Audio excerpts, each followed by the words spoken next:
નમસ્તે, good morning વિદ્યાર્થી મિત્રો. મારી યુટ્યુબ ચેનલમાં તમારું સ્વાગત છે મિત્રો. મારી ચેનલ છે એ સબસ્ક્રાઇબ કરજો જેથી નવા વિડિયો લેક્ચરના નોટિફિકેશન તમને તરત મળતા રહે. મિત્રો, ધોરણ 12 ન્યુક્લિયસ ચેપ્ટર 3 જેમાં આપણે આલ્ફા બીટા અને ગેમા અક્ષયની વાત કરવાની છે. તો મિત્રો, આલ્ફા અક્ષય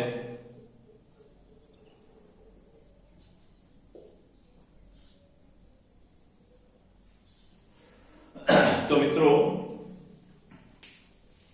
જેના પરમાણુ ક્રમાંક 83 કરતા મોટા છે એ બધા જ ન્યુક્લિયસો અથવા બધા જ પરમાણુના ન્યુક્લિયસો એ આલ્ફા ક્ષય દ્વારા વિભાજન પામે છે.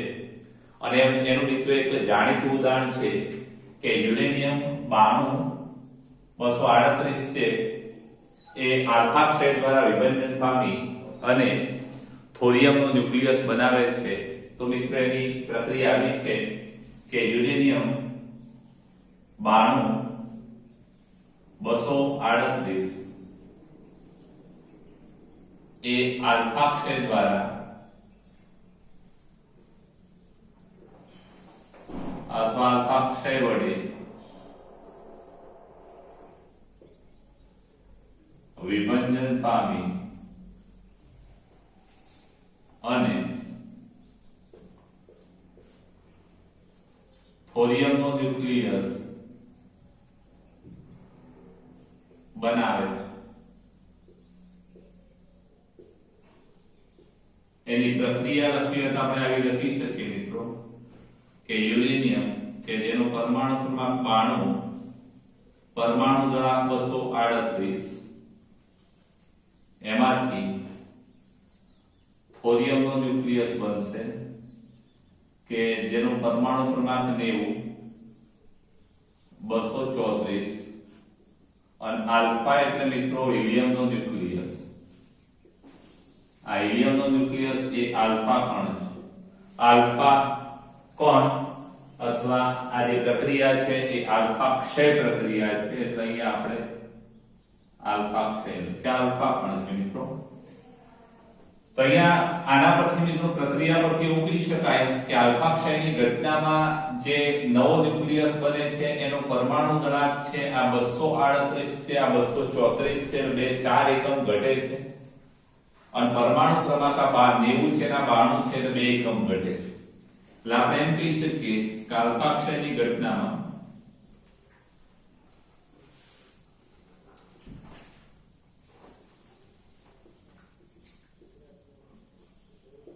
નવા બનતા નવો બનતો છે ને મિત્રો જનિત કહેવાય. જનિત ન્યુક્લિયસ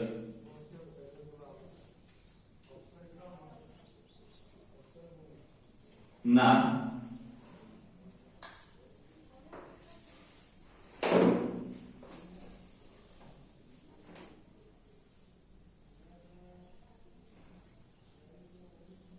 પરમાણુ દળાંકમાં 4 એકમનો ઘટાડો થાય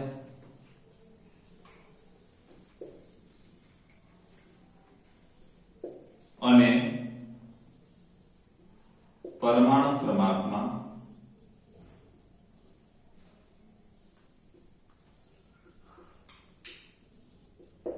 2 એકમનો ઘટાડો થાય.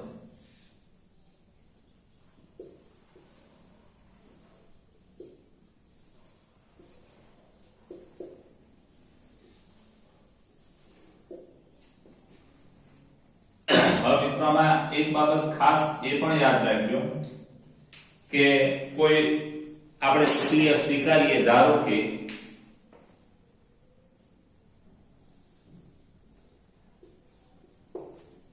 કોઈ X ન્યુક્લિયસ છે જેનો પરમાણુ ક્રમાંક Z અને A છે એ આલ્ફા ક્ષય દ્વારા y 2 નો ઘટાડો થાય, અહીંયા 4 નો ઘટાડો માં ફેરવાય છે.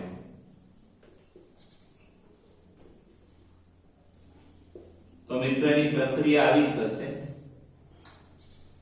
કે આપણો X ન્યુક્લિયસ કે જેનો પરમાણુ ક્રમાંક Z એ પરમાણુ દળાંક આલ્ફા ક્ષય દ્વારા વિભંજન થઈ અને Y બનશે.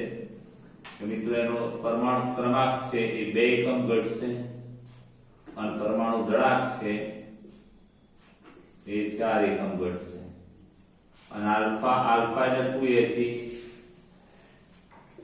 મિત્રો આ 2He4 ના લખો તેની જગ્યાએ મિત્રો આપણે આલ્ફા પણ લખી શકીએ. આવું થશે મિત્રો આ આપણી પ્રક્રિયા. હવે મિત્રો આ જે પ્રક્રિયા છે એ આપમેળે કેમ થાય છે તેના પાછળનું કારણ એ મિત્રો કે અહીંયા આમાંથી આ બેનું દળ છે એ આના કરતા હંમેશા ઓછું હોય તો એ દળના ઘટાડાને સમતુલ્ય ઊર્જા ઉત્પન્ન થાય તો જ આ આપમેળે ઉત્પન્ન થાય, ખાસ ઉત્સર્જન થાય મિત્રો. તો ખાસ યાદ રાખજો આલ્ફા ક્ષય સ્વતઃ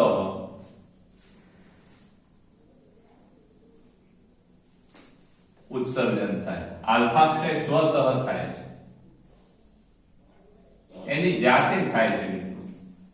અને સ્વતઃ ત્યારે થાય કે જ્યારે એ પ્રક્રિયા છે એ ઊર્જા શોષક ના હોય. અને ઊર્જા શોષક ત્યારે ના હોય આનું દળ એ આ બે દળ કરતા વધુ હોય. આ પ્રક્રિયા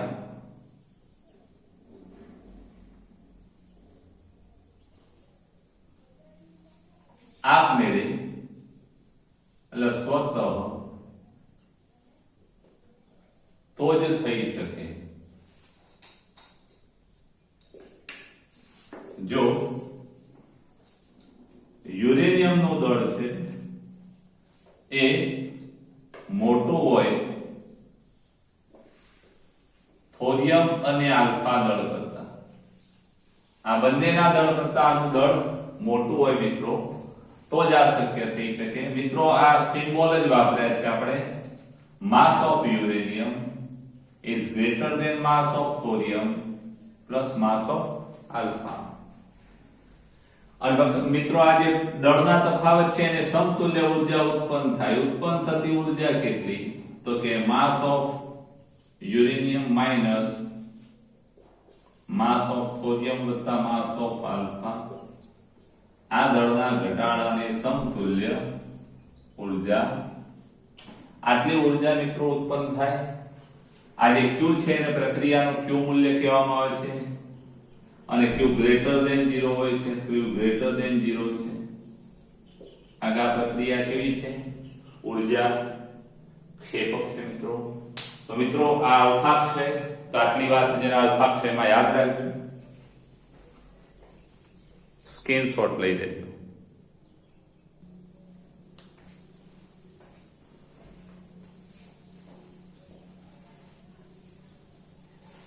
મિત્રો એના પછી બીજું છે બીટા ક્ષય.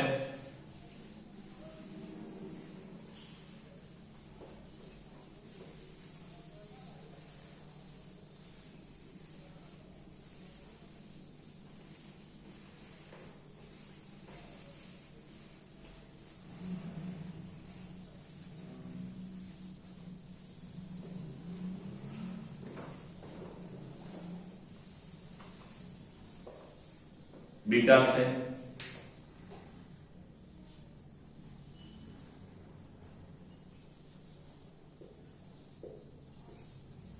તો મિત્રો બીટા ક્ષયની જે ઘટના છે એમાં ન્યુક્લિયસ છે એ ઇલેક્ટ્રોન અથવા પોઝિટ્રોનના ઉત્સર્જન દ્વારા ક્ષય પામે છે. તો બીટા ક્ષયની ઘટનામાં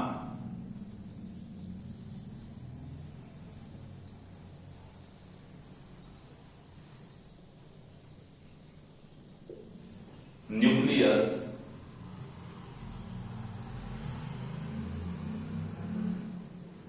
ઇલેક્ટ્રોન કૌંસમાં ઇલેક્ટ્રોનને મિત્રો બીટા નેગેટિવ કહેવામાં આવે છે.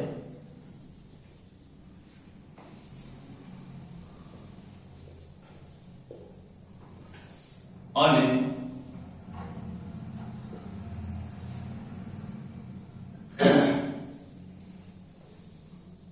અથવા પોઝિટ્રોન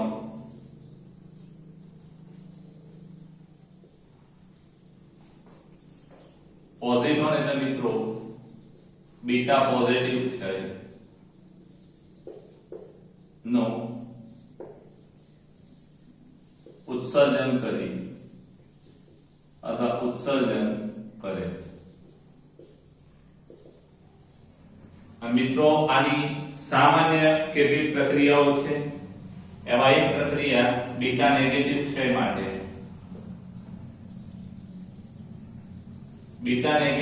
માટે ફોસ્ફરસ છે કે મિત્રો જેનો પરમાણુ ક્રમાંક 15 અને પરમાણુ દળાંક 32 છે, પરમાણુ ક્રમાંક 15 અને પરમાણુ દળાંક 32 છે, એમાંથી મિત્રો સલ્ફર બને અને આ 15 છે, 15 ના મિત્રો 16 થશે અને આ 32 જ થશે।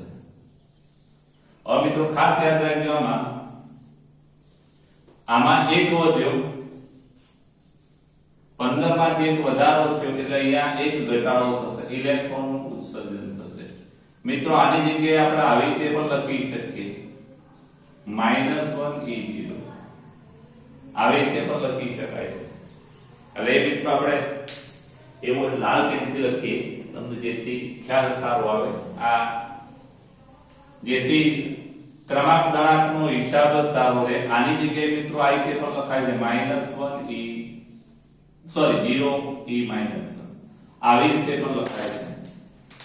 અને એની સાથે મિત્રો ઇલેક્ટ્રોન સાથે એન્ટી ન્યુટ્રિનો ઉત્સર્જિત થાય, ખાસ યાદ રાખજો ઇલેક્ટ્રોન સાથે એન્ટી ન્યુટ્રિનો। અને બીટા પોઝિટિવ ક્ષયની ઘટનામાં એના માટે પણ એક ઉદાહરણ મિત્રો યાદ રાખજો, બીટા પોઝિટિવ ક્ષય તેના માટે સોડિયમ કે જેનો પરમાણુ ક્રમાંક મિત્રો 11 છે અને પરમાણુ દળાંક 11 અને 22 અને એમાંથી મિત્રો બને છે નિયોન બને છે। નિયોનનો પરમાણુ ક્રમાંક મિત્રો 10, આ 22 જ રહેશે અને એમાં એક બીટા પોઝિટિવ મળે છે, ઇલેક્ટ્રોન નહીં પણ પોઝિટ્રોન। આને મિત્રો ખાસ યાદ રાખજો કે આ ઇલેક્ટ્રોન એ પછી અહીંયા સાઈડમાં હું તમને લખી બતાવું એટલે તમને આઈડિયા આવશે। ઇલેક્ટ્રોન છે એને -1 E0 પણ લખાય છે અને એને બીટા નેગેટિવ પણ લખાય છે।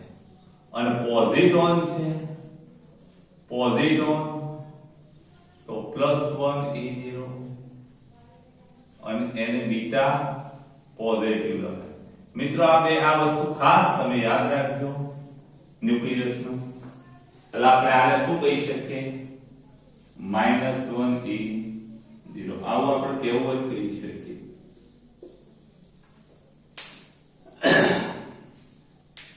સોરી +1 એટલે મિત્રો હિસાબ મળી જાય 11 10 + 1 11, અહીંયા 15 છે તો 16 માંથી આ માઈનસ અહીંયા હશે -1 E0 આપણી ભૂલ હતી।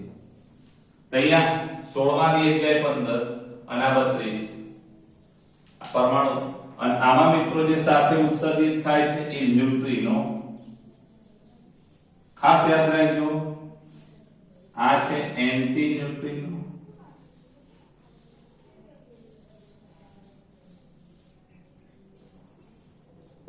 અને આ છે ન્યુટ્રિનો।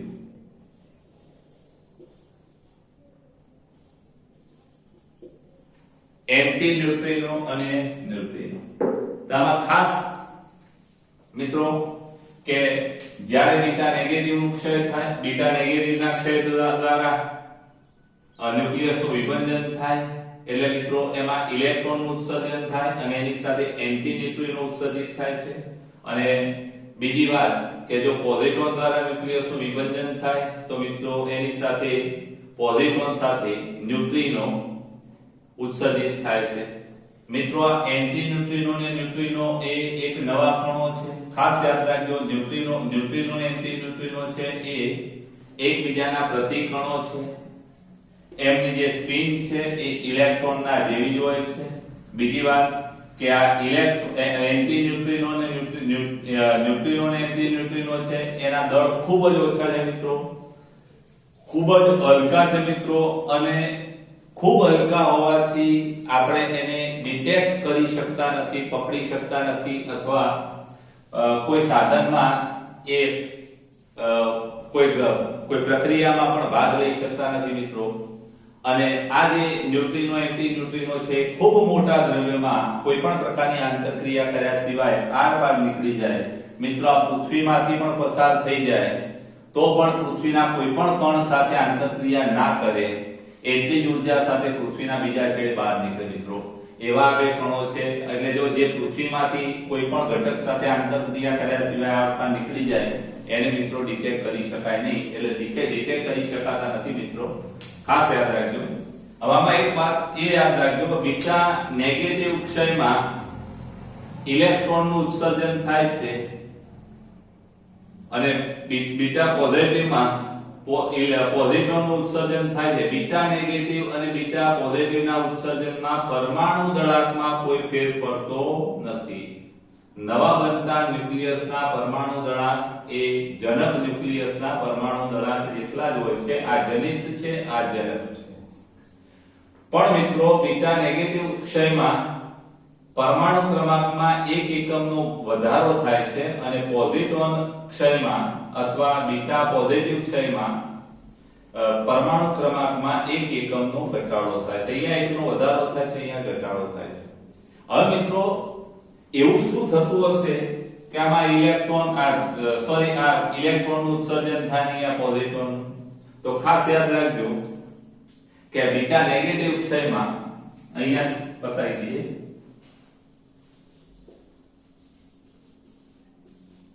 તો બીટા નેગેટિવ ક્ષયમાં મિત્રો ખાસ યાદ રાખજો અહીંયા એક પ્રોટોન ઘટ્યો છે, એક પ્રોટોન વધ્યો છે. એટલે એક ન્યુટ્રોનનું પ્રોટોનમાં રૂપાંતર થાય, એટલે કે ન્યુટ્રોન છે એનું પ્રોટોનમાં રૂપાંતર થાય. મિત્રો અહીંયા પરમાણુ ક્રમાંક છે ને અહીંયા પરમાણુ ક્રમાંક પ્રોટોનનો 1, એટલે મિત્રો -1 વાળો ઉત્સર્જિત થાય. -1 વાળો એટલે ઇલેક્ટ્રોન અને ન્યુટ્રિનો એન્ટી ન્યુટ્રિનો. અને બીટા પોઝિટિવ ક્ષયમાં તેમાં મિત્રો પ્રોટોનનું ન્યુટ્રોનમાં રૂપાંતર થાય. એટલે અહીંયા એક પરમાણુ ક્રમાંક 1 માંથી 0 થાય તો અહીંયા પોઝિટ્રોન ઉત્સર્જિત થાય અને ન્યુટ્રિનો. ખાસ યાદ રાખજો આમાં કે ક્યારે બીટા નેગેટિવ ક્ષય ક્યારે થાય તો યાદ રાખજો કે ન્યુક્લિયસમાં સ્થિરતા માટે જેટલા ન્યુટ્રોનની જરૂર હોય એના કરતા વધુ ન્યુટ્રોન એની અંદર હોય તો એવો ન્યુટ્રોન પ્રોટોનમાં રૂપાંતર થાય અને ઇલેક્ટ્રોનનું ઉત્સર્જન થાય. બીટા નેગેટિવ ક્ષય દ્વારા એવો ન્યુટ્રોન પ્રોટોનમાં રૂપાંતર થાય ન્યુક્લિયસની અંદર જ મિત્રો, અને તત્વ બદલાઈ જાય. અને આમાં મિત્રો કોઈ ફોસ્ફરસનો જથ્થો આપ્યો હોય તેના પરથી આપણે એવું કહી ના શકીએ કે ફોસ્ફરસનું આ ન્યુક્લિયસ વિભાજન થશે મિત્રો.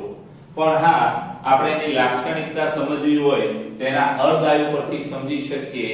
પહેલી જે ઘટના છે એનો જે અર્ધઆયુ છે, બે અર્ધઆયુ તમે ખાસ યાદ રાખજો ટેક્સ્ટમાં 14.3 દિવસ. આ ઘટનાનો જે અર્ધઆયુ છે τ½ એ 14.3 દિવસ છે.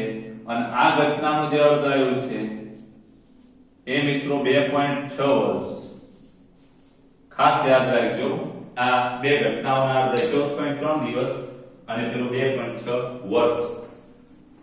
આ ખાસ વધારાની વસ્તુ યાદ રાખવા માટે સાઈડમાં મિત્રો સ્ક્રીનશોટ લઈ લેજો. ખાસ યાદ રાખવા જેવી વસ્તુ કે બીટા નેગેટિવ ક્ષયમાં પરમાણુ ક્રમાંકમાં 1 માં વધારો થાય, પરમાણુ દળાંક ના બદલાય. ઇલેક્ટ્રોનનું ઉત્સર્જન થાય સાથે એન્ટી ન્યુટ્રિનો, અને બીટા પોઝિટિવ ક્ષયમાં પોઝિટ્રોનનું ઉત્સર્જન થાય સાથે ન્યુટ્રિનો ઉત્સર્જિત થાય, પરમાણુ ક્રમાંક 1 નો ઘટાડો થાય, પરમાણુ દળાંકમાં કોઈ ફેરફાર થાય નહીં. આ ઘટનામાં ખાસ યાદ રાખજો કે એક ન્યુટ્રોનનું પ્રોટોનમાં રૂપાંતર થાય, આ ઘટનામાં એક પ્રોટોનનું ન્યુટ્રોનમાં રૂપાંતર થાય. 11 માંથી 10 થયા એટલે અહીંથી એક આમાં ગયો, એટલે અહીંયા જે સંખ્યા છે પ્રોટોન વત્તા ન્યુટ્રોન નહીં બદલાય.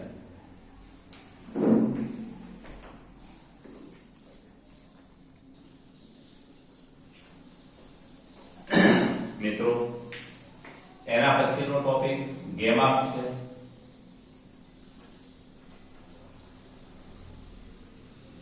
તો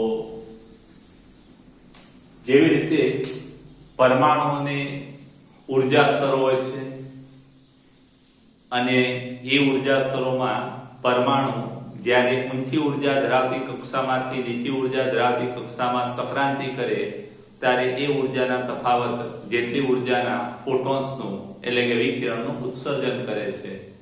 તો મિત્રો એવી જ રીતે ન્યુક્લિયસો પણ કેટલાક ન્યુક્લિયસો અસ્થાયી હોય છે અને આવા અસ્થાયી ન્યુક્લિયસો કે જે ઊંચી ઉર્જા ધરાવતી કક્ષામાં હોય છે અને એ ઊંચી ઉર્જા ધરાવતી કક્ષામાં રહેલો અસ્થાયી ન્યુક્લિયસ છે એ નીચી ઉર્જા ધરાવતી સ્થાયી કક્ષામાં સક્રાંતિ કરે ત્યારે એ ઉર્જાના તફાવત જેટલી ઉર્જાનું ફોટોન ઉત્સર્જે છે. પણ ફેર એટલો છે મિત્રો કે પરમાણુમાં સક્રાંતિમાં જે ઉર્જા મળે છે ફોટોનની એ ઇલેક્ટ્રોન વોલ્ટના ક્રમની છે, જ્યારે અહીંયા જે ઉર્જા મળે છે ઉર્જા સ્તરો વચ્ચેના તફાવતની એ મિત્રો મિલિયન ઇલેક્ટ્રોન વોલ્ટના ક્રમની છે. અને મિલિયન ઇલેક્ટ્રોન વોલ્ટના ક્રમની એટલે મિત્રો 10 લાખ ગણી ઉર્જા, અને એટલા ગણી ઉર્જા એટલે એની આવૃત્તિ પણ એટલા ગણી થાય, અને આવૃત્તિ એટલા ગણી થાય એટલે તરંગ લંબાઈ એટલામાં ભાગની થાય. એટલે મિત્રો એની તરંગ લંબાઈ છે ખૂબ, એટલે એક્સ-રે કરતા પણ ટૂંકી તરંગ લંબાઈ, એટલે એક્સ-રે કરતા પણ ઊંચી આવૃત્તિ, તરંગ લંબાઈ ટૂંકી એટલે આવૃત્તિ ઊંચી, આવૃત્તિ ઊંચી એટલે ફોટોનની ઉર્જા પણ મિત્રો વધુ. આ ખાસ યાદ રાખજો. એટલે મિત્રો એ એક્સ-રે કરતા પણ ટૂંકી તરંગ લંબાઈ ધરાવતા ફોટોનનું ઉત્સર્જન કરે છે, વિકિરણનું ઉત્સર્જન કરે છે, જેને આપણે કયા વિકિરણો કહીએ છીએ? ગેમા ક્ષય અથવા ગેમા વિકિરણો. હવે મિત્રો પ્રશ્ન એ થાય કે આ જે પરમાણુઓ છે, ન્યુક્લિયસો છે, એ ન્યુક્લિયસો ઉત્તેજિત અવસ્થામાં આયા કઈ રીતે? પહેલામાં તો પરમાણુઓને આપણે ડિસ્ચાર્જ ટ્યુબમાં ભરી અને વિદ્યુત વિભારિત કરતા અથવા ઇલેક્ટ્રિક ડિસ્ચાર્જ પસાર કરતા, એટલે એ પરમાણુઓ ઇલેક્ટ્રોનની અથડામણના કારણે એ ઉત્તેજિત અવસ્થામાં જતા. ન્યુક્લિયસને ઉત્તેજિત અવસ્થામાં લઈ જવો એ કઈ ખાવાના ખેલ નથી મિત્રો. આપણે આપણી ઈચ્છા મુજબ એને ઉત્તેજિત અવસ્થામાં લઈ જઈ શકીએ મિત્રો. તો ન્યુક્લિયસને ઉત્તેજિત અવસ્થામાં લઈ જવા માટેની જે વ્યવસ્થા છે મિત્રો કુદરતે જ કરેલી છે. જ્યારે આલ્ફા કે બીટા ક્ષય દ્વારા ન્યુક્લિયસનું વિભંજન થાય, ખાસ યાદ રાખજો, આલ્ફા ક્ષય કે બીટા ક્ષય દ્વારા જ્યારે ન્યુક્લિયસનું વિભંજન થાય ત્યારે જે ન્યુક્લિયસો નવા બને છે, જેને આપણે જનિત ન્યુક્લિયસ કહીએ છીએ, આ જે જનિત ન્યુક્લિયસ છે એ ઉત્તેજિત અવસ્થામાં હોય છે મિત્રો. અને એ જનિત ન્યુક્લિયસ, ઉત્તેજિત અવસ્થામાં રહેલો જનિત ન્યુક્લિયસ છે એ તબક્કાવાર સક્રાંતિ પામી અને ધરા અવસ્થા પ્રાપ્ત કરે છે. અને દરેક સક્રાંતિ વખતે કંઈક જે ઉર્જાના તફાવત જેટલી ઉર્જાનું ફોટોન ઉત્સર્જિત કરે. અને આનું એક સરસ ઉદાહરણ છે કે કોબાલ્ટનું બીટા ક્ષય દ્વારા વિભંજન થાય. ખાસ યાદ રાખજો મિત્રો, કોબાલ્ટ CO કે જેનો પરમાણુ ક્રમાંક છે 2760. આ 2760 કે જે બીટા ક્ષય દ્વારા વિભંજન પામે છે, બીટા ક્ષય દ્વારા વિભંજન પામે મિત્રો અને નિકલ બને છે. હવે એ જે નિકલ છે એ ઉત્તેજિત અવસ્થામાં છે, એટલે ઉત્તેજિત અવસ્થામાંથી સક્રાંતિ કરી એક અવસ્થા સક્રાંતિ કરી અને નીચી ઉર્જા ધરાવતી અવસ્થામાં આવશે, અને ત્યાંથી પાછું સક્રાંતિ કરી અને પાછું નીચી ઉર્જા ધરાવતી અવસ્થામાં આવશે મિત્રો. એટલે મતલબ કે બે ફોટોનનું ઉત્સર્જન કરી અને ધરા સ્થિતિ પ્રાપ્ત કરશે. આ જે સક્રાંતિ છે એમાં જે વિકિરણ મળશે એ મિત્રો કેટલું? તો ખાસ યાદ રાખજો, આ જે વિકિરણ છે એ 1.17 મિલિયન ઇલેક્ટ્રોનો. આટલા ઇલેક્ટ્રોન વોલ્ટ ઉર્જાનો ફોટોન ઉત્સર્જિત કરશે અને નીચી ઉર્જા દ્રવ્ય અવસ્થામાં આવશે અને એ નિકલ પાછો બીજી સક્રાંતિ કરશે અને એ બીજી સક્રાંતિમાં જેની ઉર્જા છે 1.33 electron volt 1.33 million electron volt આટલી ઉર્જાનું ફોટોન ઉત્સર્જન કરશે અને અહીંયા નિકલ છે એ ધરા સ્થિતિ પ્રાપ્ત કરશે જેનો પરમાણુ ક્રમાંક ખાસ ધ્યાન રાખજો મિત્રો બીટા નેગેટિવ એટલે અહીંયા બીટા નેગેટિવ ના ઉત્સર્જનમાં અહીંયા પરમાણુ ક્રમાંકમાં 1 નો વધારો થશે અહીંયા નિકલ 28 થશે અને અહીંયા પરમાણુ દળાંકની બદલાય તો મિત્રો આ પણ ખાસ યાદ રાખજો આ બંને ગેમા વિકિરણ છે એટલે ઉર્જાની પાછળ v લખેલું હશે ઈ ગેમા આ ઈ ગેમા આ પણ ગેમા વિકિરણની ઉર્જા મિત્રો આ ગેમાક્ષયમાં મિત્રો કણ નથી વિદ્યુત ચુંબકીય વિકિરણ છે ખાસ યાદ રાખજો સક્રાંતિઓના કારણે મળે છે ન્યુક્લિયસની સ્ક્રીનશોટ લઈ લેજો